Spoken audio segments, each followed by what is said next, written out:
தேவ மனிதனாகிய மோசே என்ற ஒரு தேவ மனிதர். அவர் தேவனோடு முகமுகமாய் பேசுகிற அனுபவம் பெற்றிருந்தவர். அவர் ஒரு அனுபவத்தை சொல்றார் பாருங்க. நாங்கள் எங்கள் வாழ்நாள் எல்லாம் களி கூர்ந்த மகிழும்படி காலையிலே எங்களை உம்முடைய கிருபையால் திருப்தியாக்கும். ஆண்டவரே, இந்த காலை நேரத்துல உம்முடைய கிருபையினால் எங்களை திருப்தியாக்கினால் வாழ்நாள் முழுவதும் நாள் முழுவதும் நாங்கள் மகிழ்ந்திருப்போம் என்பதாய் சொல்லுகிறார்.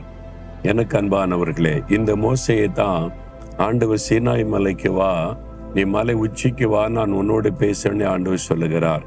அதிகாலையில் எழும்பி ஆயத்தப்பட்டு விடியற் காலையில் தேவ சமூகத்தில் போய் நின்றார் என்று வேதம் சொல்லுகிறாரு.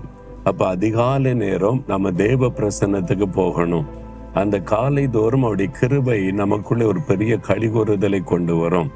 அதனால்தான் அதிகாலையில எழும்பி ஆண்டவருக்கு இந்த முதல் மணி நேரத்தை கொடுங்கள் என்று சொல்ல